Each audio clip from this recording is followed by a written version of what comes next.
आनंदजींच्या ह्या नंतर पुढल्या वाटचालीच्या अनुषंगाने आपण काय विचार करतो आहोत त्याबद्दल आदरणीय मीनाजी आपल्याला मार्गदर्शन करते. सर्वप्रथम शहीद हुए साने गुरुजी को विनम्र श्रद्धांजलि अर्पित करते हैं. मंच पर उपस्थित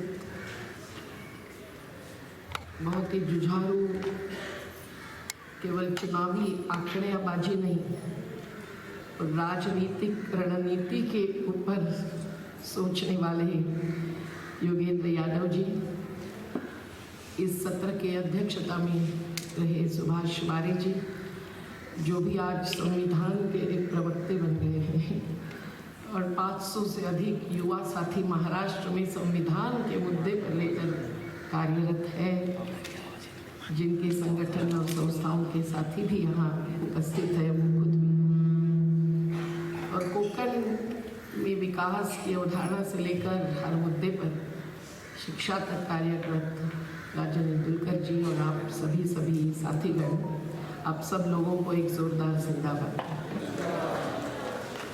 कल से मन भर आया है, इसलिए दिमाग विचारों से भर गया है, लेकिन कितनी व्यवस्थित रख पाऊंगी पता नहीं. साने गुरुजी को याद करते हैं तो वो कौन नहीं थे, ऐसा ही सवाल मन में आता है.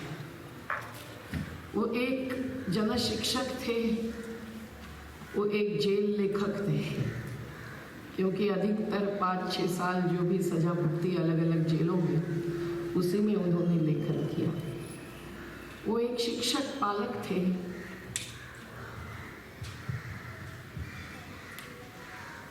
संत साहित्यिक थे,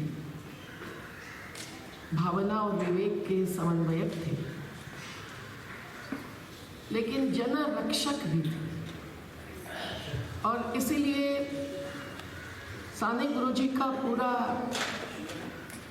जीवन दान जो हुआ, जो आखिर में आत्महत्या तक क्यों पहुंचा, मेरे मन में बार बार यही सवाल आता है.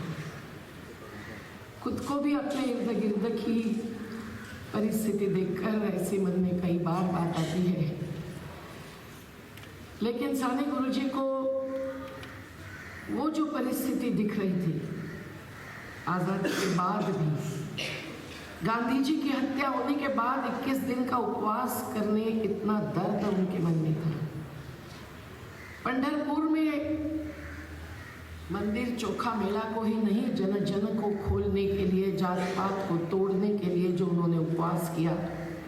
हम तनपुरे महाराज के वो आश्रम में जाकर जब देखे और चोखा मेला की समाधि एकनाथ नामदेव के अलग अलग समाधि के साथ साथ पैड़ी के नीचे ही बनी हुई देखी,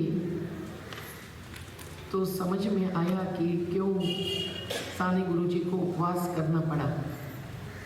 सत्याग्रह के प्रणेता महात्मा गांधी जी ने उनको संदेश दिया कि आप उपवास छोड़ो, लेकिन उन्होंने विनम्रता से उसको नकारा.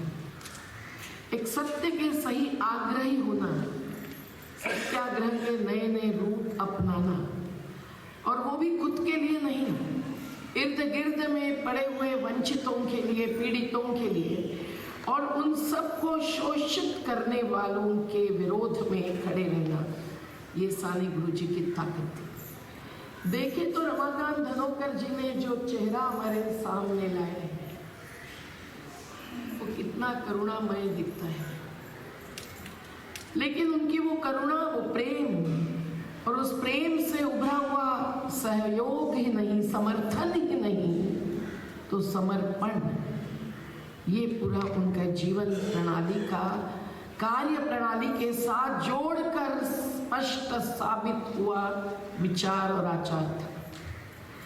आज हम लोग जब लोकशाही समाजवाद, जनतांत्रिक समाजवाद की बात करते हैं, मुझे तो लगता है योगेंद्र जी ये शाश्वत विचारधारा है हमारी. आपने जो बोला उस पर सोचना पड़ेगा. उसके रूप तो काल के परिस्थिति में अनुसार बदलेंगे, लेकिन हमारा जन आंदोलनों का राष्ट्रीय समन्वय जब जब इस पे चर्चा कर चुका है, तब यही निर्णय होता रहा, कुशीनगर में हो कि यहीं ऊना में हो, हर जगह हुए अधिवेशन में, कि हमारी विचारधारा है लोकशाही समाजवाद। और आज भी उसी विचारधारा को लेकर हमको जो अच्छी डिग्री मिली है, आंदोलन जीवी बनाया है, तो हम उसी दिशा में और उसी विचारधारा को लेकर आंदोलन जीवी ही रहते हैं और रहेंगे अंतिम दम तक। ये हमारा संकल्प साने गुरुजी के ही जीवन को और जीवनदान को याद करते हुए होना जरूरी लगता है। हम राष्ट्र सेवा दल के साथ साथ इस अभियान को सभी ने जो चलाया है, संजय भाई का नाम तो बहुत लिया गया है, उनके साथ सीरत बहन बैठी है, उनके साथ बाबा दड़ाफ और सदाशिव मखदूम जैसे, उनके साथ सुभाष वारे जी जैसे, बहुत सारे नाम भी नहीं ले सकती, पर केरल से राज्य में जाते हुए, और हेरम कुलकर्णी जैसे जो हमारे नंदुरबार जिले में भी 2 कार्यक्रम करके गए, कोंकण में आके गए। 125 सभाओं में साने गुरुजी को की पहचान दिलवाने का काम वो कर रहे हैं। ये सभी अभियान का जो हिस्सा है, जिसको कलाकारी में तो बहुत ही पेश किया गया, पर हमारे इस संवाद के द्वारा हमारे कार्य में उसको हम कैसे प्रतिबिंबित करेंगे, यही एक सवाल आज मन में छुपता हुआ है। क्योंकि आज जो हम देख रहे हैं कैसी स्थिति है, राष्ट्र सेवा दल के शिविर होते थे, हर शिविर में हमने वही बात पाई जो यदुनाथ थत्ते जी श्रम प्रतिष्ठा के रूप में रखते थे। पन्नालाल सुराणा जी समाजवाद क्या है वो हमको बताते थे। आज जिन युवाओं की टीम्स ने कल से यहाँ अपनी ऊर्जावानता प्रदर्शित की है, उन सभी युवाओं को भी ये केवल एक शब्द नहीं, ये मूल्य और ये हमारी मंजिल को अपने दिल और दिमाग में ठुस ठुस के भर के परिवर्तन की अभिलाषा ही नहीं, जिद्दी और जीविशा अगर मन में लेकर ही यहाँ से लौटना है, तो ये सत्र का संवाद उसकी शुरुआत हो सकती है, अंत नहीं। आज हम देखते हैं कि देश में समता और न्याय 2 शब्द जो प्रस्तावना से लेकर कई सारे मार्गदर्शक सिद्धांतों में संविधान के ठुस ठुस के भरे हैं, वो कहाँ है? कैसा बाजार फुला है। मुंशी प्रेमचंद जी की कहानी में भी उसकी एक झलक हमको दिखाई। लेकिन पूना में भी रास्ते में जाओ या दिल्ली के स्टेशन से हम हमारे कार्यालय तक जाते हैं सुबह, तो मन रोता है। दोनों फुटपाथ पर आज इतनी महिलाएं और बच्चे पड़े रहते हैं। बारिश में गिली हुई गतलियां लेकर वो वहां सोते रहते हैं। कैसे हालात हैं। एक बस्ती में हम देखते हैं हमारे जयमती भाई आए। सिद्धार्थ नगर जैसी बस्ती को पानी के लिए और बिजली के लिए कितने साल लड़ना पड़ता है। कैसे तोड़ देते हैं बुलडोजर को कोर्ट बनाकर। केवल उत्तर प्रदेश में ही नहीं, मध्य प्रदेश में भी और मुंबई में भी। ये हम नजदीक जाकर देखते हैं तो हमको समझ में आता है कि जो निर्माते हैं बड़े बड़े हाई राइज बिल्डिंग्स बनाने के, उनको रात को सोने की जगह देना भी इस देश के शासनकर्ताओं को क्या अपना कर्तव्य नहीं लगता है? पर समता और न्याय शिक्षा में हो, आवास में हो, स्वास्थ्य में हो, रोजगार में हो, अगर नहीं झलकता है तो वही यूनिवर्सल पॉलिसी, सबको साथ, सबका विकास, इस घोषणा को आगे बढ़ाने वाली कौन सी नीति आज देश में है, इसका जवाब साने गुरुजी होते तो लिए बिना नहीं रहते। यही तो समता और न्याय का पूरा चित्र लोहिया जी के सप्त क्रांति में था, जयप्रकाश नारायण जी की संपूर्ण क्रांति में था, और क्रांति के मार्ग पर किताब लिखने वाले, नहीं कुछ चलने वाले साने गुरुजी के विचारों में। आज हम देखते हैं कि उस न्याय के बदले, उस समता के बदले जो बीभत्स गैर बराबरी देश में फैली हुई है कि कोई अब्जाधीश 1% जिनमें से 40% देश की संपत्ति रखे हुए हैं, और जब 600 रुपया भी न्यूनतम वेतन नहीं मिलता है। अभी अभी कुछ केंद्र सरकार से जारी हुआ है, कंपनियां उसके खिलाफ कोर्ट में गई, इंदौर के हमारे हाई कोर्ट में हार गए। लेकिन आसान नहीं है उतना 758 रुपये का न्यूनतम वेतन देना भी। और जो पूरा हिसाब किताब गलत होता है, और प्रॉफिट ओवर पीपल, ये नोआम चॉम्स्की का अमेरिका के शासन के बारे में जो था कहना, वो आज भारत के शासन में भी स्पष्ट रूप से प्रतिबिंबित होता है। ये चमक धमक पूंजी और बाजार की केवल देश की नहीं, पर भारतीय मल्टीनेशनल्स, और विश्व बैंक अभी 80 साल पूरा कर पाया, तो विश्व बैंक हो, एशिया डेवलपमेंट बैंक हो, अलग अलग द्विराष्ट्रीय या बहुराष्ट्रीय साहूकारी संस्थाएं हो, उन्होंने जिस प्रकार से अपने साहूकारी घुसपैठ के साथ जिस विश्व बैंक को 8 साल लड़कर हमने नर्मदा घाटी से हटाया, पर आज भी वो हर नदी में ही नहीं, हर जमीन पर उतर रही है। और किस प्रकार से उसके कर्जदार हम कर्ज लेकर बने हुए हैं। लेकिन किसान, जिनके अन्नदातृत्व का कर्जा हमारे कंधे पर है, और जब तक हम रोटी सब्जी खाते रहेंगे तब तक रहेगा, वो किसान आज क्यों मजबूर है 30 से 50 हर रोज आत्महत्या करने के लिए। यही गैर बराबरी, यही विषमता जो ग्लोबल से लोकल तक आ रही है, एक नए प्रकार का उपनिवेशवाद जिसमें छाया हुआ है, उसके खिलाफ अगर हमको खड़े होना है और विचार के साथ साथ हमारे आचार और कृति कार्यक्रमों में झलकना है, तो उसका आधार है लोकशाही समाजवाद। समाजवाद का मूल आधार गैर बराबरी का विरोध रहा है। ये हम लोहिया जी के कितनी भी किताबें पढ़ते हैं, मधु दंडवते जी का जीवन से संवाद सुनते हैं, पढ़ते हैं, मधु लिमये जी का, नाना साहेब गोरे जी का, SM जोशी जी का, सबका, विनायक राव कुलकर्णी तक जो कहना रहता था हमारे साथ, जिनका प्रत्यक्ष संवाद हुआ और जो उसके पहले ही चले गए थे, ये सभी में लोकशाही समाजवादी विचारधारा, सत्तावादी पूंजीवादी विचारधारा की खिलाफत का आधार रहा है। और इसी में समता और न्याय, जो जाति धर्म पंथ प्रांत लिंग भेद के पार संविधान में मार्गदर्शक सिद्धांत भी न केवल बुनियादी अधिकार के साथ हमको अगर बढ़ना है तो इस देश में लाना हमारा कर्तव्य है। संविधान केवल शासन को निर्देश और आदेश नहीं देता है, हर नागरिक का कर्तव्य भी कहता है, ये हमने भूलना नहीं चाहिए। हमारे युवा भी नहीं पढ़ते हैं, इसलिए केवल 30 मुद्दों का ये पर्चा बनाकर हम लोगों ने हजारों युवाओं तक पहुंचाया है, कहते हुए कि संविधान नहीं पढ़ते हो, कम से कम ये पढ़ो और इसको लाने के लिए लड़ो भी। लेकिन कैसी बात है आज, मार्गदर्शक सिद्धांत जो अम्बेडकर जी भी, बाबा साहब भी चाहते थे कि बुनियादी अधिकारों के साथ ही जुड़कर रखा जाए, पर संविधान सभा ने नहीं माना। बाबा साहेब अकेले नहीं थे घटना संविधान लिखने वाले, इसमें उनकी अपमानता बिल्कुल नहीं, अवमानना नहीं, उनका अभ्यास, सभी राष्ट्रों के संविधान का अभ्यास और उनका अर्थव्यवस्था से लेकर समाज व्यवस्था तक के परिवर्तन की सोच, ये सब निश्चित उसमें प्रतिबिंबित है। पर गांधी जी का विचार भी उसमें प्रतिबिंबित है। संविधान सभा के सदस्यों में कितनी 12 या 15 महिलाएं भी थी, 15, उनका भी विचार इसमें सम्मिलित है। आचार्य कृपलानी जी से लेकर राजेंद्र प्रसाद बाबू जी तो अध्यक्ष रहे, और सबका इसमें योगदान रहा है।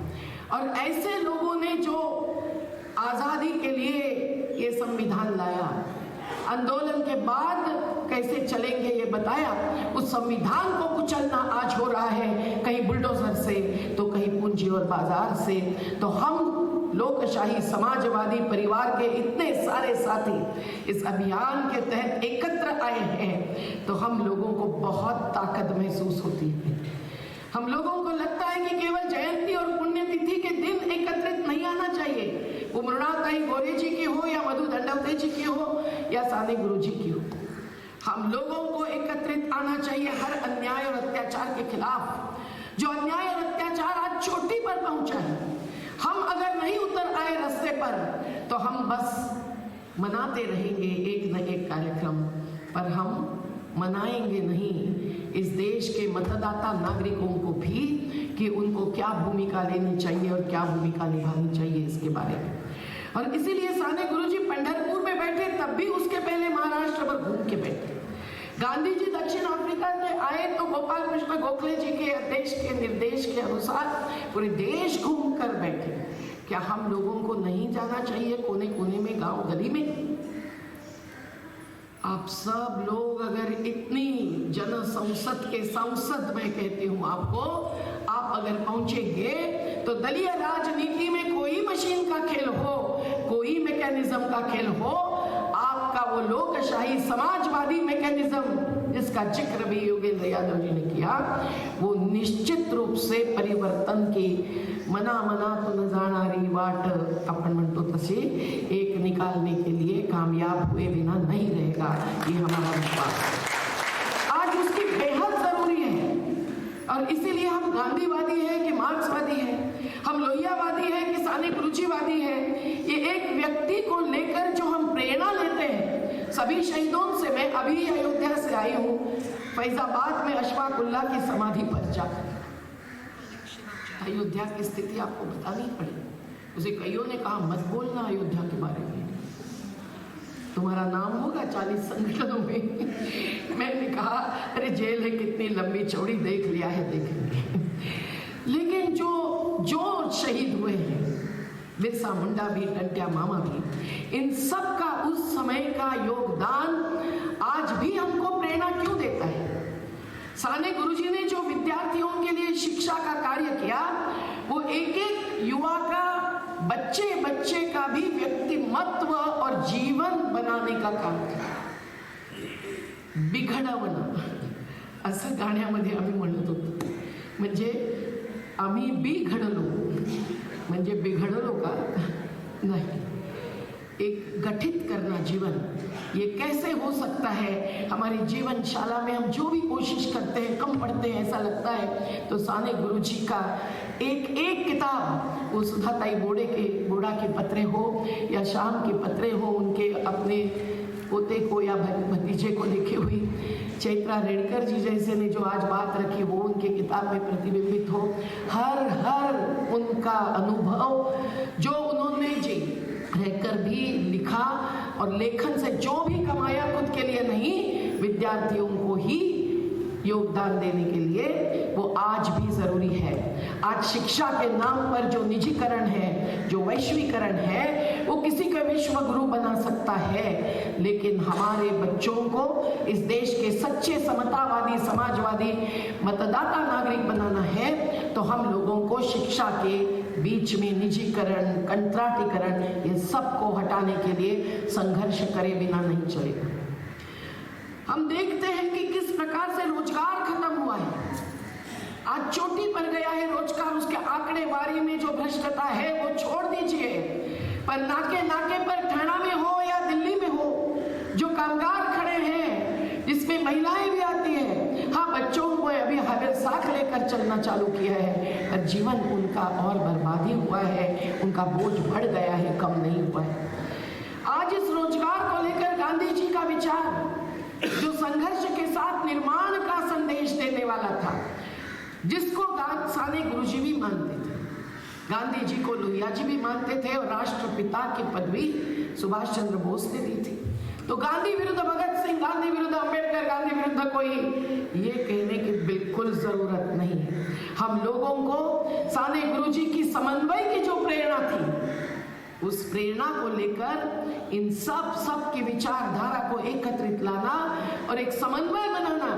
गांधी, शाहू, अंबेडकर हम तो बोलते ही हैं, सावित्रीबाई फुले बोले तो फातिमा शेख को नहीं भूलते हैं, पर उसके साथ साथ बिरसा मुंडा, टंट्या भील, वो काकोरी कांड जो शहीद बनाया, जिसने अशफाक उल्लाह के साथ पंडित बिस्मिल्लाह खान और ठाकुर और लाहिरी, क्या जात धर्म लेकर लड़ने वाले थे।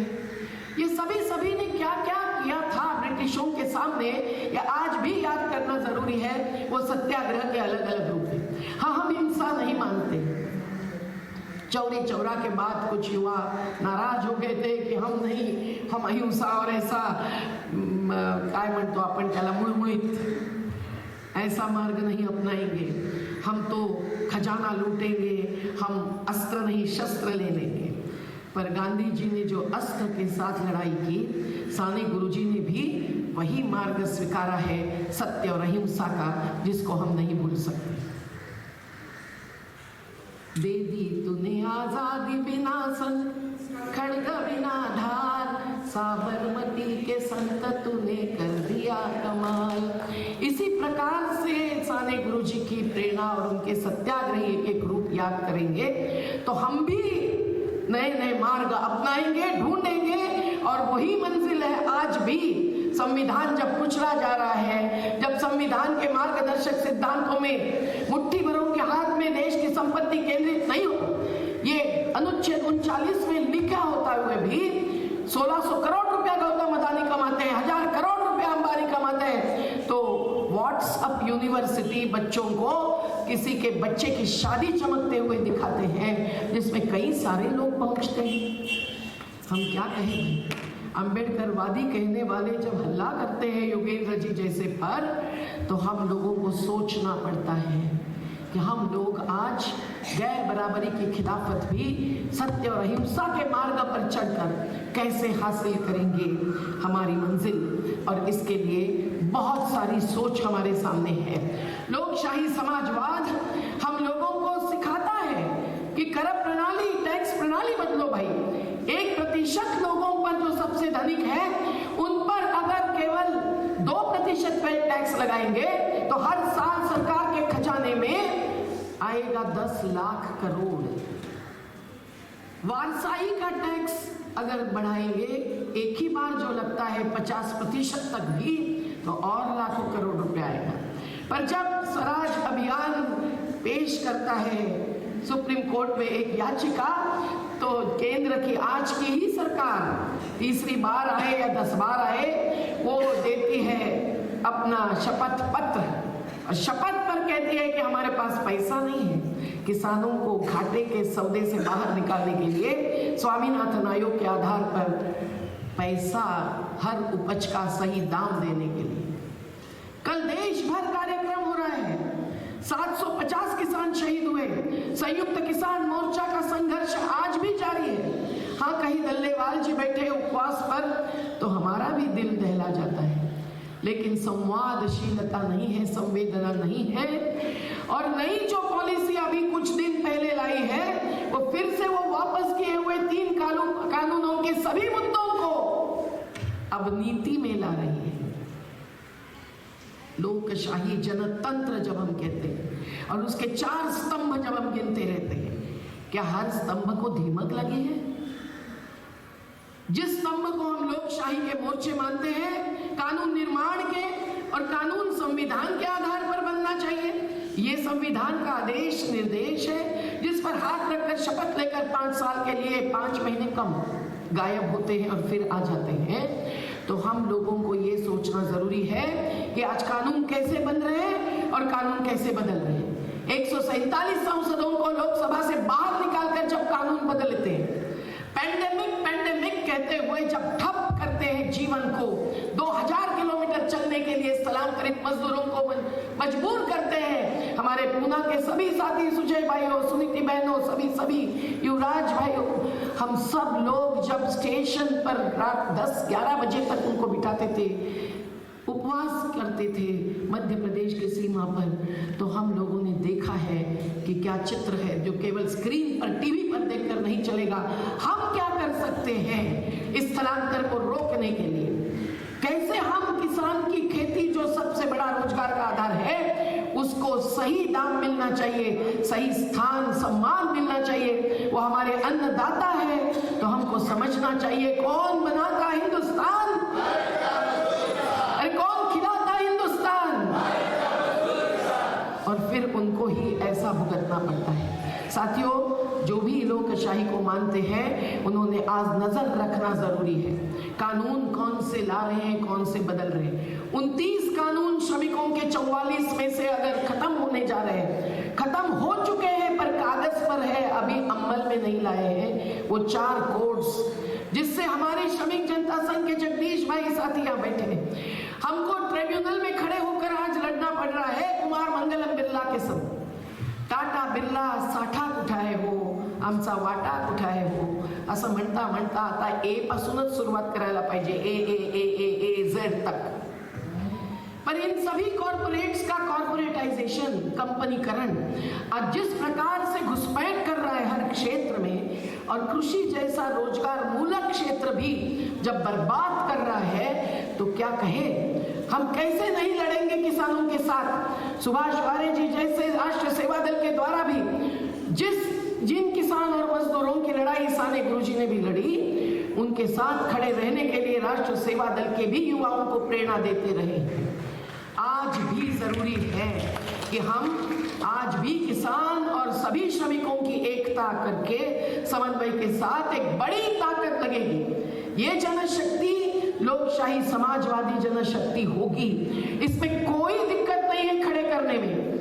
विस्थापन भुगतने वाले, विनाश भुगतने वाले, विषमता भुगतने वाले सबको एकत्रित लाए तो विकास की अवधारणा कितनी गलत रूप से पेश की जा रही है, कितने झूठे दावे किए जा रहे हैं, ये समझकर जनता कैसे नहीं खड़ी हो। इसमें भी महिला शक्ति जो जीवटता, सृजनशीलता के साथ पेश आती है, कभी बीच में से हटती नहीं। आज हमारी गुजरात की महिलाएं भी आई हैं, कल हमारी बस्ती की महिलाएं आई, कितनी खुशी हुई। उनका ईडीएम अलग होता है, हाँ मीडियम बर्बाद हुआ है, लेकिन महिलाओं का और युवाओं का जो ईडीएम होता है, बोलने की जो पद्धति और आधार होता है, वो अलग अलग प्रकार के माध्यम कल से यहाँ पेश हुए हैं। हमको हर माध्यम को अपने हाथ में, किसी की कलम होगी, किसी का कानून होगा हाथ में, किसी की मुट्ठी होगी, किसी की आवाज होगी बुलंद, सब कुछ लेकर अगर रास्ते पर उतरना है तो ये किसान, मजदूर, वंचित, पीड़ित, शोषितों की समस्याओं को एकत्रित करके उनकी जनशक्ति का समन्वय बनाकर आगे बढ़ने के लिए दूसरा रास्ता नहीं।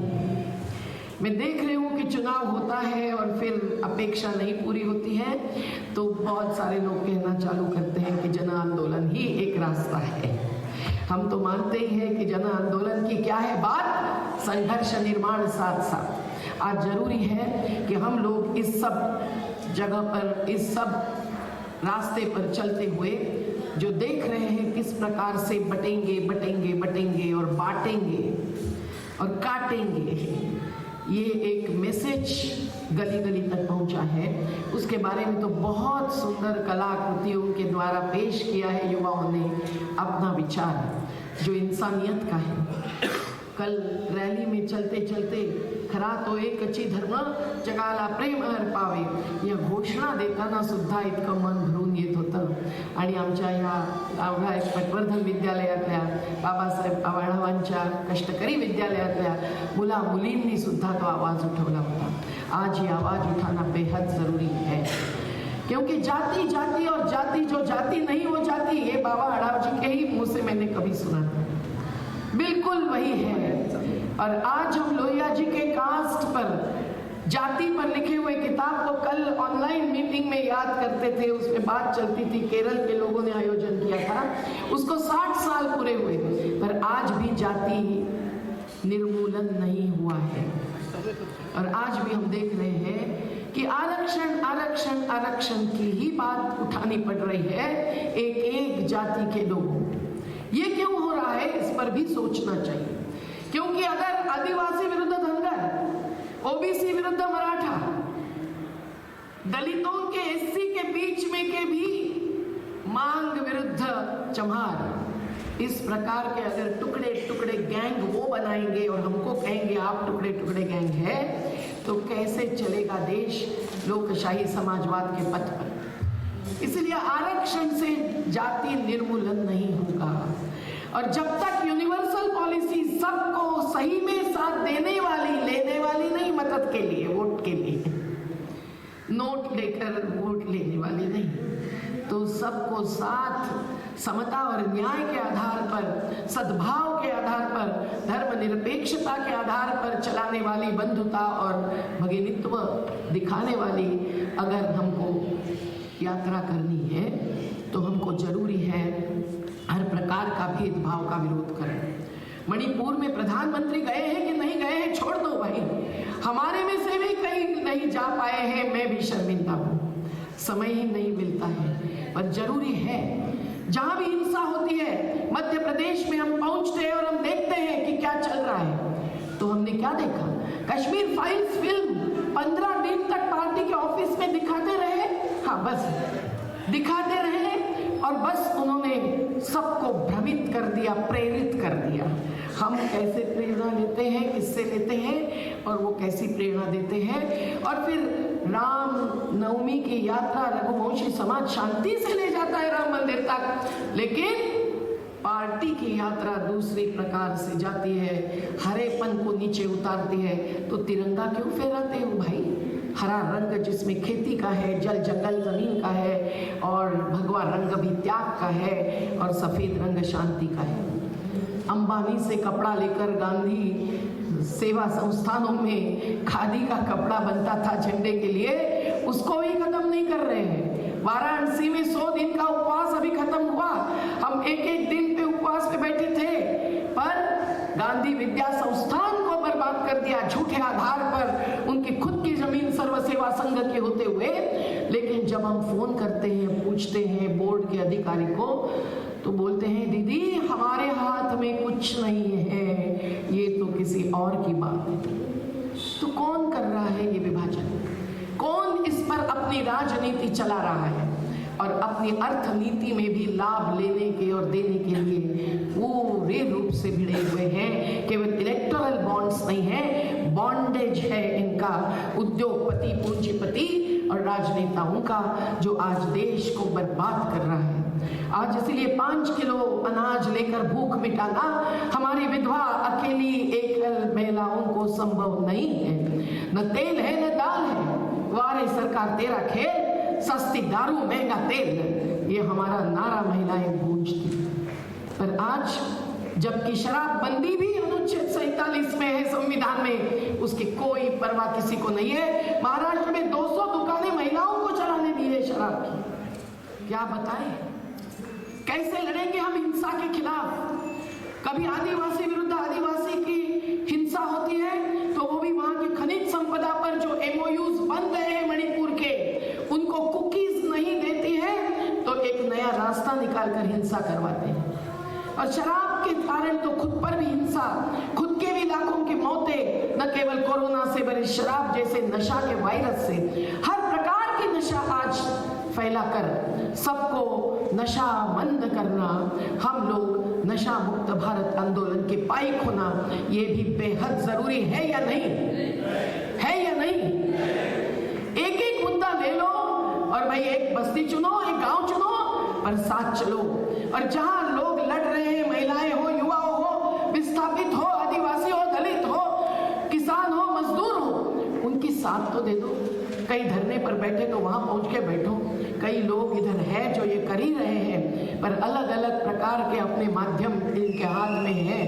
किसी की फिल्म होगी, किसी का कलम होगा, किसी की ताकत होगी, उन्होंने भी ये करना जरूरी है। बस तो मैं इतना ही कहूंगी कि लोकशाही समाजवादी ये परिवार कैसे पहुंचेगा हर जगह पर? फैक्ट फाइंडिंग के लिए पहुंचो।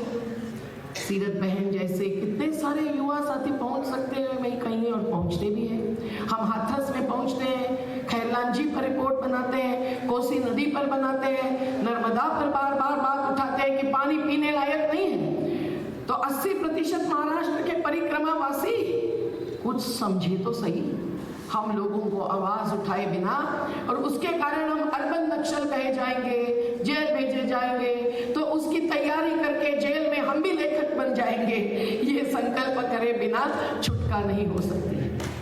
हम लोगों को इसीलिए हर अन्याय और अत्याचार के खिलाफ हम कैसे खड़े रहेंगे, इसकी एक परिभाषा ही नहीं, इसकी एक रणनीति बनाना जरूरी है।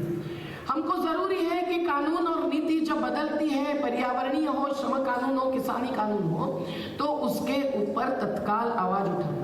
मैं आपको ऐलान करती हूँ, कल 23 दिसंबर है, कल देश भर कार्यक्रम हो रहे हैं। नई जो एग्रीकल्चरल पॉलिसी लाई है, जिसमें वो वापस लिए 3 कानून, उसी के मुद्दे फिर से डाले हैं पीछे के दरवाजे से, उसका विरोध करो। जो आंदोलन चल रहा है पंजाब हरियाणा के सीमा पर, उसका समर्थन करो। और हमारी पूरी मांगे किसान जैसे क्षेत्र में क्या होना चाहिए, क्या नहीं होना चाहिए, मजदूर जैसे क्षेत्र में, मैं फिर से रिपीट न करते हुए कहूंगी, ये सब उठाओ। हमारी ये भी एक ख्वाहिश होनी चाहिए कि पर्यावरण, इसकी चर्चा ग्लासगो में, पेरिस में, कोपेनहेगन में, बाकू में जाकर नहीं हो सकती है, उससे कुछ नहीं बदल सकता है। और हम देख रहे हैं कि ये क्लाइमेट चेंज आर्थिक और पॉलिटिकल क्लाइमेट के कारण, इसके चेंज होने के कारण ही तो हो रहा है। उपभोगवाद जो बढ़ रहा है वो महिलाओं पर अत्याचारी केवल नहीं, जल, जंगल, जमीन, पहाड़, खनिज, सब पर अत्याचार कर रहा है। इसलिए जोशीमठ में लड़ रहे लोग, पूरे हिमालय में लड़ रहे हैं। अभी परसों सोनम वांगचुक जी और हम बैठे थे। लद्दाख की जनता भी 1000 किलोमीटर चल के आकर जेल भुगतती है और गांधी समाधि पर उनको जाने नहीं देते, हमको गिरफ्तार करते हैं और गांधी समाधि पर रात को 10 बजे लेके जाते हैं। कितनी शर्मिंदा होने जैसी बात है, आप सोचिए। केवल जो छठी अनुसूची की मांग कर रहा है संविधान की 5वीं अनुसूची दलित और आदिवासी क्षेत्र के लिए, राज्यपाल को अधिकार देने के लिए कि नया भू अधिग्रहण कानून भी इस्तेमाल नहीं हो रहा है और लोगों की जमीन छीनी जाती है अंग्रेज सरकार के ही कानून की परिभाषा के जैसे, कि जमीन तो जमीन के साथ जुड़ी हुई हर चीज, जिसमें बड़े बड़े खनिज संपदा हो, कोयले की हो, हसदेव अरण्य के नीचे या जोशीमठ के नीचे हो, वो सब लूटने के लिए आज विकास की ही अवधारणा का उपयोग कर रहे हैं। हम लोगों को इस पर बहुत सारी चर्चा करके हमारी विकास की अवधारणा क्या है और उसके लिए जो तकनीक की चुनौती है। यहाँ कोई आए हैं मिलिंद पाटिल जैसे, जो आर्टिफिशियल इंटेलिजेंस की बात हमको समझाते थे। मैंने कहा भाई हमारा बिल्कुल विरोध है आर्टिफिशियल इंटेलिजेंस। नाम डालते हैं तो बायोडेटा निकल आता है भाई कंप्यूटर से, मुझे भी ये अभी मालूम पड़ा। मतलब हम पर कितनी नजर है आर्टिफिशियल इंटेलिजेंस के द्वारा, ये हम समझ सकते हैं। और रोजगार अगर मिटेगा कंप्यूटर से, बिल्डिंगें बन जाएगी, तो ये भी हम जानते हैं। तो आज हमको ये तकनीक की जो चुनौती है वो सादगी सिखाने वाले साने गुरुजी की प्रेरणा से लेनी चाहिए। उस सादगी के साथ स्वावलंबन और स्वराज, यही रास्ता बताने वाले गांधी जी से लेनी चाहिए। अंबेडकर जी ने भी महाड़ में चौदार तले पर क्यों संघर्ष किया भाई? हर दलित को पानी पर अधिकार है। अभी 4 दिन पहले मध्य प्रदेश में कोई दलित बच्चे इतने छोटे छोटे किसी कुएं से पानी उठाए तो उनको जान लेने तक मारते रहे वहां के 1-2 खुद को बड़े जाति के मानने वाले। तो आप समझिए, ये जाति निर्मूलन, धर्म भेद का विरोध, लिंग भेद का विरोध हम कैसे करेंगे? इसके साथ साथ हम लोग सही में विकास नियोजन कैसे करेंगे? उसके लिए कौन सा यूनिट, एकक हमारा पहला जनता का जनतंत्र का स्तंभ रहेगा? तो ग्राम सभा, बस्ती सभा यही है। और इसके लिए पंचायत राज में महिलाओं को 33% है कि 50% है, उनके पीछे पुरुष खड़ा है क्या, ये सब जानना पड़ेगा। आरक्षण महिलाओं को मिलना चाहिए जलीय राजनीति में, इसकी भी मांग जारी रखनी पड़ेगी। पर सबसे ज्यादा हम लोगों को सोचना होगा कि विकास का नियोजन, प्रिंसिपल ऑफ सब्सिडियरिटी जिसको कहते हैं, छोटे से छोटे एकक से होना चाहिए। वो जल नियोजन हो, वो ऊर्जा नियोजन हो, पूरे विकास का नियोजन स्वावलंबन गांव सभा में ही नहीं केवल, तो कम से कम पंचक्रोशी में, कम से कम तालुका के स्तर पर, जिला स्तर पर लाने के लिए हम लोगों को संविधान ही नहीं, लोकतांत्रिक समाजवाद का आधार लेना पड़ेगा। और उसके लिए जगह जगह जो राष्ट्र सेवा दल जैसी संस्थाएं, गांधीवादी संस्थाएं कई जगह बंद सी पड़ी हुई हो, तो वहां भी जन विकास केंद्र खड़े करने पड़ेंगे। हम लोगों को पहुंचना पड़ेगा जहां भी विनाश का असर ला रहा है, उसका भी अमल नहीं होता है, मूल्यांकन नहीं होता है, कानून का उल्लंघन होता है, तो हम लोगों को खुद के मंच खड़े करने पड़ेंगे। और वो होता है जन अदालत का मंच। हम लोगों को जाना पड़ेगा, लद्दाख में जाना पड़ेगा, चलो लद्दाख, चलो जोशीमठ, ये कहते हुए जब हम पहुंचते हैं बहुत सारी बातों की पोल खोल हम कर सकते हैं। नहीं तो बहुत भ्रम पैदा किया जाता है कि ये तो विकास विरोधी है, ये तो राष्ट्र विरोधी है, वगैरह वगैरह। हम लोगों को, इस लोकशाही समाजवादी विचारधारा को मानने वालों ने एक एक इकट्ठा बनाकर अपने साथ कोई भूतपूर्व न्यायाधीश, कोई अभ्यासक, कोई कलाकार, कोई साहित्यिक, कोई माध्यमकर्ता, युवा साथी, सबको लेकर वहां पहुंचना ये बेहद जरूरी है। जो हमने मेरठ, मुजफ्फरनगर जैसे जगह जगह पे जहां हिंसा हुई वहां भी पहुंचकर देखा है। हथरस की रिपोर्ट आती है तो कोर्ट पर असर होता है। महाराष्ट्र में, मुंबई में बस्तियां तोड़ी जाती है, पूना में भीमनगर की बस्ती को लड़ना पड़ता है। तो जनशक्ति के साथ साथ ये पूरा अभ्यास और साथ में इसका विश्लेषण और संविधान का उल्लंघन ही नहीं, संवैधानिक अधिकार के साथ साथ मानव अधिकार कैसा कुचला जा रहा है, ये बात उठाना बेहद जरूरी है। आज अगर टंट्या मामा होते, अशफाक उल्लाह होते, जिन्होंने ब्रिटिशों के खजाने लूटे थे, वो अडानी और अंबानी के खजाने लूटते और गरीबों को बांट देते।